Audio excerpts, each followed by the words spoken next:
Today we get some revenge on somebody who would go so low as to steal candy and soda. We'll get to that in a bit, but first, X's OP shop gifts to me. Long story short, my abusive and sociopathic ex used to bring me little gifts of whatever he'd found in the op shops in his neighborhood and mine. Some of these were really lovely, and I was grateful for the fact that he actually never turned up at my place empty-handed. He did pretend to have manners, but it was just a ruse. But sometimes he would give me a really nice-looking item, let's say a silver-toned ring with clear stones, then proceed to lie and tell me that the silver metal was platinum and that the stones were diamonds of the finest quality our country produces. What the freak? I think he was just trying to convince himself more than I that the item was fake as his smile, so I didn't say anything and just let him be a deceitful jerk. We split almost to the day a year ago, and I'm finally taking the trash out. It's going back to the op shops he frequents today so he can find the crappy gifts back where he got them.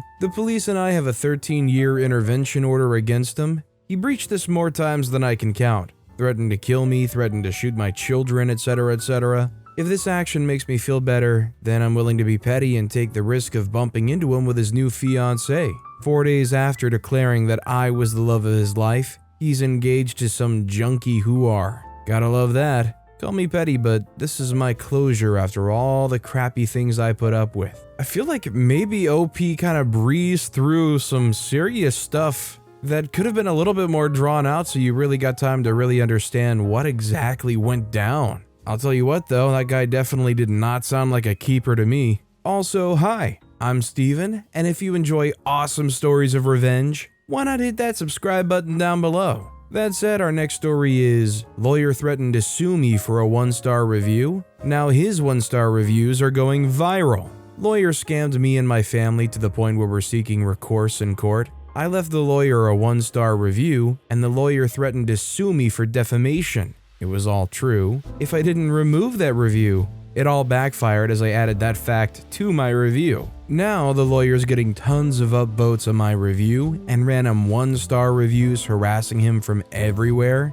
He even got a 1-star review from the Northwest Territories of Canada. They're so secluded from the rest of Canada that I didn't even know, in my naivety, that they spoke English up there. The lawyer who did me wrong is now a laughingstock. I know it sucks to be a business owner or provide some kind of service and be on a review website and to get a negative review, but it's kind of just one of those things that you gotta take on the chin and just hope that you can provide good enough service to enough people to completely outweigh that one bad review. I mean, whether or not this person was lying, it just rarely looks good when you're out here replying or chasing down these bad reviews, especially if you're threatening them with lawsuits. Our next story is Bully Me and Try to Sabotage My College Application. Good luck getting into college. I just ran into my old high school teacher and was reminded of this, so I thought I'd post it here. Back when I was in high school, I got really sick at the beginning of my senior year and had to take a long leave of absence.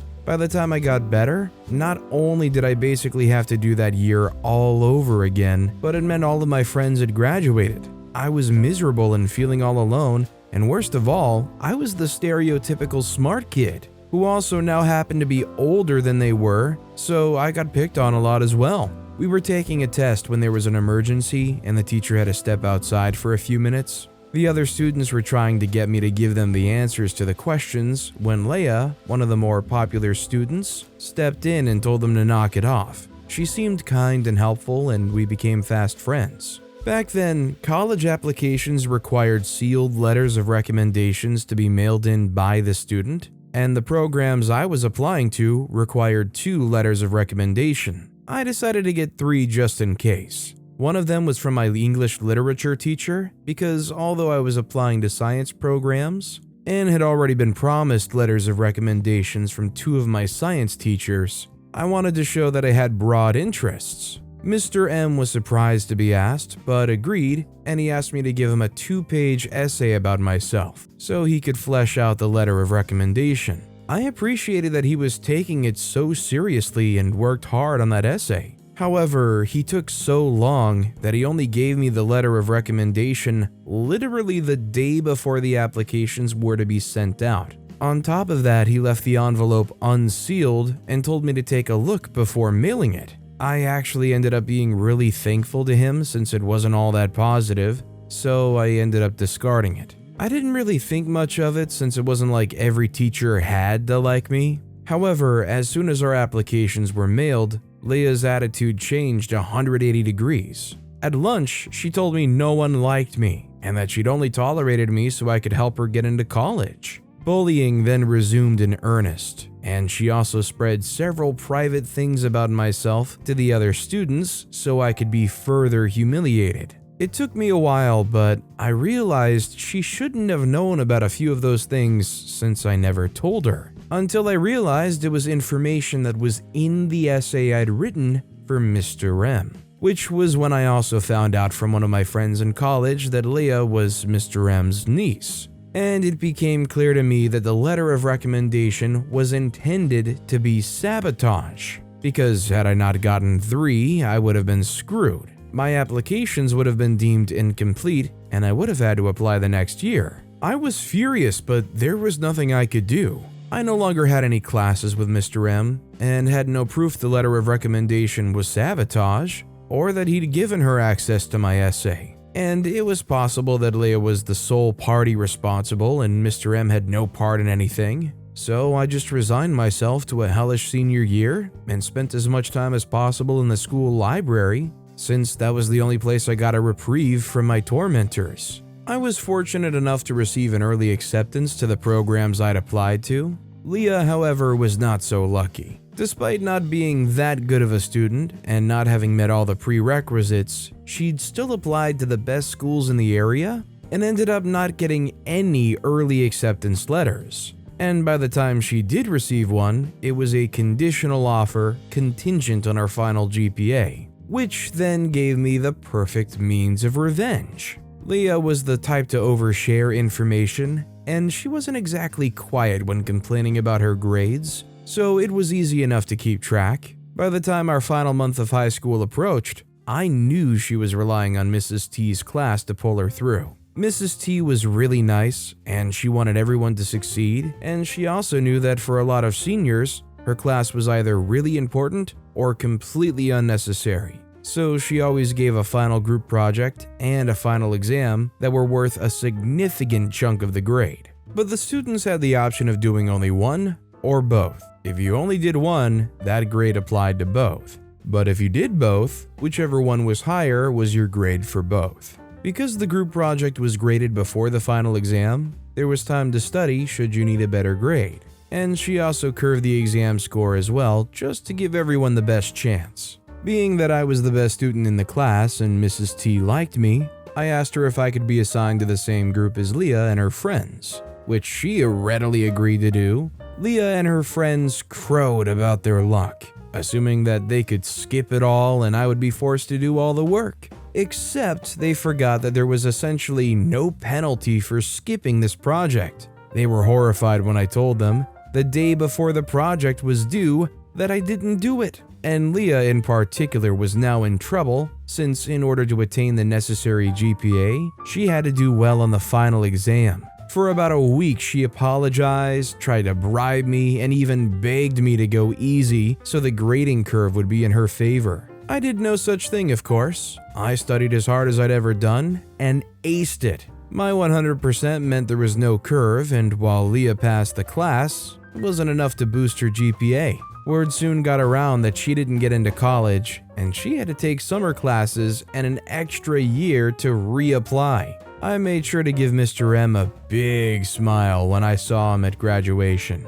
It might have seemed like more trouble than it's worth, but I feel like Mr. M should have been reported in some way here. I guess like OP said, the burden of proof was just not enough. I guess Mr. M covered their tracks enough to make it look like that was just candidly their letter of recommendation, even though I don't know if I've ever heard of a letter of recommendation being negative, without it intentionally being malicious. This next story is, here's your cup of diabetes, enjoy. Recently, I went to a meat and 3 restaurant and ordered sweet tea like I normally do. The waitress informed me that they had extremely good sweet tea and that it was very, very sweet. I cockily told her, well, good, I like it really, really sweet. and that there's no such thing as too sweet, and that there's no way in heck that it'll ever be too sweet for me to drink. She even gave me an out and asked, "You sure about that? 'Cause we make it fresh and we can make it very, very sweet." Yes, I know when someone says you sure about that, you always take the way out. I, of course, did not take it and said 100%, you can't make it. She said alright and went back to the kitchen. A few minutes later, she returned with everyone's drinks. The first sip, I knew I messed up. It was so darn sweet, I tasted pure sugar, not a hint of tea. "You like it?" she asked. "Is it sweet enough?" "Yeah, it's, pretty sweet," forcing myself to take another sip. After 2 more sips being choked down and tasting what the normal sweet tea tasted like, she brought over a half-empty unsweet cup to dilute the sugar. She said that her and the cook had a lot of fun making it, and that it was funny watching me try to drink it. We laughed about it with her, and the other people in my party took turns taking a sip just to see how sugary it was. After the meal, when we were about to leave, I looked at the glass, and there was a 1/4 of an inch of undissolved sugar sitting at the bottom. Well, we can't let that sugar go to waste. Now that all that sugar's undissolved at the bottom, just pour it right back into the sugar jar. It's still good. I don't know if the FDA would allow me to run a restaurant. This next story is Narcisist Mom Exposed. My family is pretty complex, but I, 46-year-old female, have always been the scapegoat child that my narcissistic mom blames all of her troubles on. My parents are divorced and remarried to others, but in the past she had been really awful to me in private and acted like the best mom ever around others. Additionally, anytime we would fight, she would preemptively tell my dad, stepmom, and brothers about it from her perspective first, making me sound emotional, unhinged, and crazy so that no one would believe me if I tried to ask for understanding or help. My stepmom was the only one that believed me because she took the time to get to know me and knew that what my mom was saying didn't line up with my character. She was my light in the darkness through years and years of this, but she couldn't convince my dad otherwise. There were times my mom would scream at me and trash me to my face and then call my brothers crying that I was being so mean to her, so they would gang up on me and give me a talking to for how I treated mom. I'm not one to easily cry or throw emotional fits because I've learned to just hide my feelings and stonewall my mother to avoid giving her anything to talk about. But one day, my brothers called me and I said, "You have no idea what I've been through. When our parents divorced when we were kids, one of you went to live with dad and the other with grandma. I was stuck with her through divorce, remarriage, fighting with her new husband, her having more kids, postpartum depression, all of it. I was stuck with her while you guys were off living your best lives." After that conversation, my brother stopped trying to bother me about fights with mom, but my mom's friends and my dad still often bothered me about it. Fast forward to my first pregnancy with my son when I was 36. I had high blood pressure and she kept screaming at me for how I wanted to birth and raise my child. I finally told her I have high blood pressure and she's making it worse. So I'm going to go no contact during the pregnancy, and if she can get her crap together, she can meet the baby when he's born. She deleted me on Facebook as her friend, and told all of her friends in our family that I accused her of trying to kill my unborn child. Big eye roll. My dad came over to talk to me about it, and luckily my stepmom came with him. I explained about no contact and that I wasn't going to change my mind since the baby's health was more important. My dad eventually gave up, and my stepmom urged him to just accept that this was for best. Closer to the birth, I had a baby shower that my sister-in-law threw. She asked if she should invite my mom. I said that it was okay since there would be so many people there. I wouldn't likely spend any one-on-one time with her, and it was a huge shower. My mom's best friend even drove up for it, and she lives 4 hours away. Towards the end of the shower, my mom cornered me with her best friend, and they didn't know that my stepmom had been videoing a lot of the shower. And when she saw this, she turned her phone camera on the 3 of us. Mom started asking questions about the pregnancy and birth, and her best friend goes, "She's put all that on Facebook, haven't you seen it?" I said, "She removed me as her Facebook friend." My mom's face turned bright red. I said, "I'll add you back if you want to read all the updates about the pregnancy." She said, "Okay." Her friend turned to her and asked why she deleted me. She said we got into a fight and she was trying to punish me for not listening. Her best friend knows her well and says, "Sounds like you punished yourself instead." When my stepmom got home, she played the video for my dad. He had never seen her that way before, and he never accused me of mistreating my mom again. He mostly just stayed out of it. Even better, a couple of days before my son was born, my mom called me begging to be a part of her grandchildren's lives. I said, "Let me think about it." I called her back the day I was going to be in to give birth to my son and said, "I'm willing to allow you to see the kids when I'm around, but there will be rules." I sent her a list of 7 rules she had to follow, including things like never talk negatively about me or my husband around the kids, never bring up the past between us, no more trying to control my decisions, etc. I told her I wouldn't hesitate to kick her out of our lives for good if she broke the rules. The kids are now 7 and 9 years old, and she's never broken a single rule. She wanted grandchildren more than she wanted to use me as a scapegoat. They've never been left alone with her. Me or my husband will continue to be present as they spend time with her, but she's been a decent grandma to them and has kept the agreement 100%. Although they could have been better to you, it's nice to see that they're able to follow that agreement at least. I guess that's proof that they're not all bad, right? Our next story is, they are my fish hooks and I'll dry them where I darn well please. A guy I know had a small cabin for hunting and fishing, and he kept it locked when he wasn't there because he had some belongings inside. The cabin kept getting vandalized, and when he called the police, they said that there was really nothing they could do.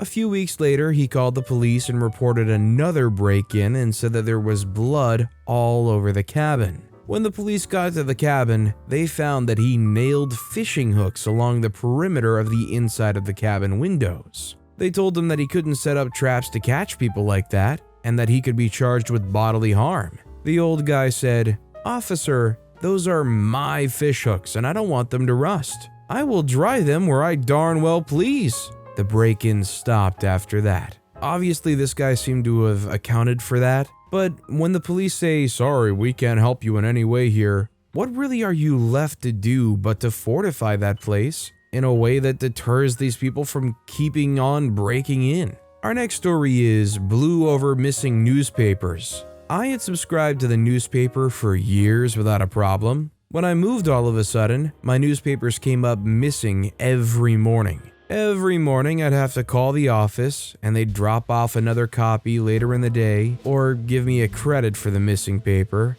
So annoying since I knew it was being delivered. Now, the new house was located by a park, where people walking in the neighborhood would walk to and around. I figured it was probably an early morning walker grabbing the paper. One morning I set my alarm for 4:30, and when the paper was thrown in the driveway, I went out with a small flat container and a bottle of blue Rit dye. I unfolded the paper, put the container into the paper, poured in the dye, and refolded carefully. Then I went back to bed. When I went out to get the paper later in the morning, it was there and blue. There was also an outline showing where the dye had been spilled on someone's shoes and legs. Never had another paper go missing after that. Wonder how they explained that to family and friends. This is kind of like the old school version of like those packaged glitter bombs. There's honestly nothing more fun than harmlessly defacing a thief. This next story is, sister-in-law insulted my kids, so I exposed her lies. Sister-in-law is the kind of mom that always has to one-up other kids. She constantly talks about how her kids are smarter, taller, faster, etc. than her friends' kids. She literally bragged about them peeing more than her friends' kids when they were babies. It was worse when my husband and I had our twins. Suddenly everything was a competition, that her kids always won. One of my girls rolled over at 4 months. Her son had rolled over when he was just a week old. The twins both took their first steps around 13 months. Her daughter was running at 4 months. She didn't actually start walking until around 16 months. She even changed the weight of her kids' birth weights, which makes them both heavier than the current heaviest newborn in America. It's so weird that she feels the need to tell such obvious lies, especially to people who know she's lying because they were there when her kids were small. I got annoyed when she went from lying about her own kids to telling me there's something wrong with mine. My girls are a few months shy of 2, and they're both healthy, on track, and hitting their milestones. Sister-in-law has become obsessed with the idea that there is something wrong with them because they're not speaking in long sentences. Of course they're not even 2. They're both developmentally on track, but she insists that her children were speaking in 5 to 6 word phrases by 18 months. Spoiler, they were not. Honestly, her son's almost 7 and I can still barely understand a word the kid says. My husband and I ignored her, but she took it too far when I got a call from her friend who works in early intervention, who was under the impression that I was very concerned about my children. We talked, and her friend confirmed that yes, they are on track and no, there's nothing to worry about. I finally lost my patience. Hey, her kids are breaking almost every record there is, and that should be celebrated. We had dinner with my husband's family on Saturday. Kids were in another room, and I decided it was the perfect time to give her my gift. A booklet I had printed and laminated called The White Claw Book of World Records. I printed all the supposed milestones of her kids, complete with photos and info of the actual world record holders now that they'd been pushed to the 2nd place. She flipped through the first couple of pages, went beet red and called me a jerk. Her husband took it from her and got through the first page before laughing hysterically and asking her why the heck she was still lying. Apparently it wasn't the first time they'd talked about her lying about their kids. She stormed out but texted me later that night and asked me why I'd humiliated her when all she'd ever tried to do was help me get my kids the help they needed. But if that's how I wanted to treat her, then she'd stop. So I guess it's a win for me. I say at least they went beet red instead of going the full modern form of politics where they just double down and say, despite the statistics, actually my kids are, yes, breaking every single record there is. Our next story is, my roommate is so mean to me, so I'm moving out and taking my stuff with me. For some context, my roommate is kind to me 75% of the time, but the leftover 25% of the time, they're so mean it's not even funny. They snap at me for things outside of my control. They yelled at me for chewing too loudly. I was eating chips in the middle of the day. They take naps all the time and told me I could feel free to make noise, but yelled at me for taking a phone call and whispering. They cussed me out for eating food that I thought was mine, and worst of all, they posted a TikTok bashing me and my partner. Now, I decided to move out, and I told them that. I got my new room assignment, and I'm moving out this weekend.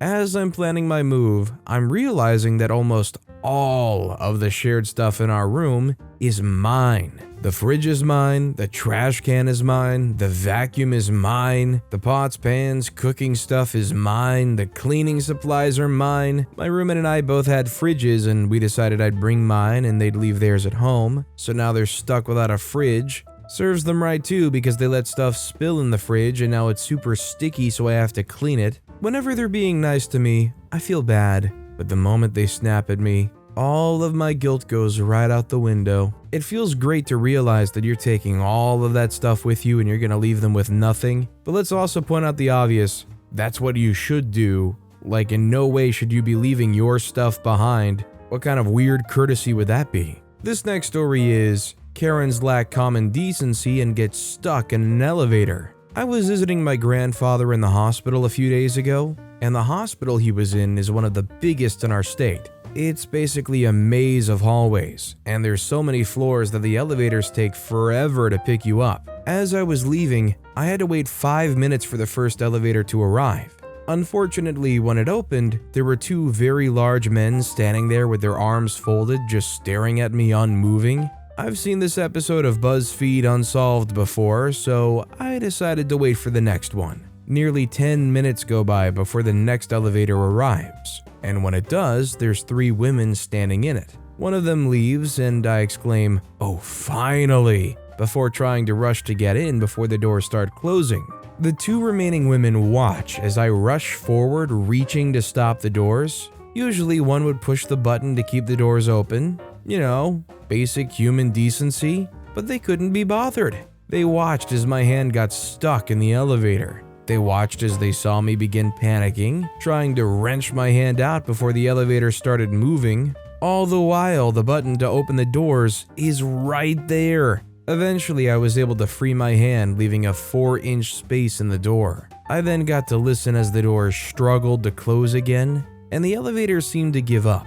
Then I got to hear them A, realize they were stuck, B, try and fail to make the doors close, and C, have to press the call button to get help. They were still stuck as the next elevator pulled up and I boarded, and they were still stuck as I left. All of this could have been avoided with the press of a button. Literally serves them right. I would be wishing so much worse on them beyond getting stuck in an elevator if they watched me get my hand stuck in the elevator and didn't try to help. Our next story is steal my candy and sodas? I'll temporarily wreck your taste buds. Several years ago, I worked at a major pet retail store. I had a morning shift that entailed me arriving a couple of hours prior to the store opening to clean critter cages and feed the fish and animals and whatnot. There was another crew that arrived earlier than I did that was in charge of restocking on delivery days twice a week. We had a community break room with the usual fridge, microwave, table, and small lockers. There was also a snack machine and a Coke machine. I would keep the snacks in my locker, but I really enjoyed Reese's peanut butter cups chilled, so I kept a couple of those, along with 2 bottles of Coca-Cola and a mini storage container in the fridge. I was happy to share as long as permission was asked. I bought my snack needs at Costco, so it was no big deal to share, and my coworkers always reimbursed me a little. It was cheaper to buy from me than the snack machines. One day, I noticed I was missing a soda and candy bar from my little box in the fridge. No big deal other than no one had asked. They also didn't leave any reimbursement. I blew it off, figuring they must have really needed a pick-me-up and forgot to bring something. Then it happened a couple more times. I put a note in the box requesting that if they wanted something that they needed to ask and not just take, and that if they were going to just take, they needed to leave a couple dollars behind. It happened 2 more times before I came up with my plan to wreck their taste buds. It wasn't that they were taking just one Coke, they were taking both and all the Reese's peanut butter cups. Since this was a pet store, we carried the nasty stuff that keeps dogs from licking themselves. It came in an ointment and a spray. We also had vinegar on hand for wiping down the acrylic fish tank fronts. It was something safe to use around aquarium fish, and we used it for a couple other things too. I carefully opened a bottle of Coca-Cola, poured about 1/3 of it out, and replaced most of it with vinegar and the remainder with the bitter liquid. I then took some of the bitter ointment and smeared a thin layer along the top and screwed the lid back on. I locked the Reese's in my locker and put the special bottle of Coke back in my box in the fridge. The trap was set, and I just had to wait for the thief to take it. I suspected it was one of the early morning guys, since the missing stuff always seemed to coincide with that shift. The next morning when I came in, the bottle of Coke was gone. I wish I could have seen the look on his face when he took a sip of the specially prepared drink. I guarantee he tasted the bitter stuff every time he licked his lips for the next couple hours. I left a new note in my storage box the next day, warning them that it would happen again if they stole from me. I never had missing drinks or snacks again. I love the idea that this person swore off trying to take them anymore, thinking, wow, all these people must just really have awful taste enjoying that stuff. Or maybe they knew it was targeted. Maybe they were afraid they got poisoned. I hope they did get worked up about it. That would be great revenge. But with that being said, that's all the time we have for today. Now, if you want to hear another awesome story of revenge, check out that video on the left. Or if you missed my latest video, check out that video on the right. That said, I'll see you all next time with some more stories.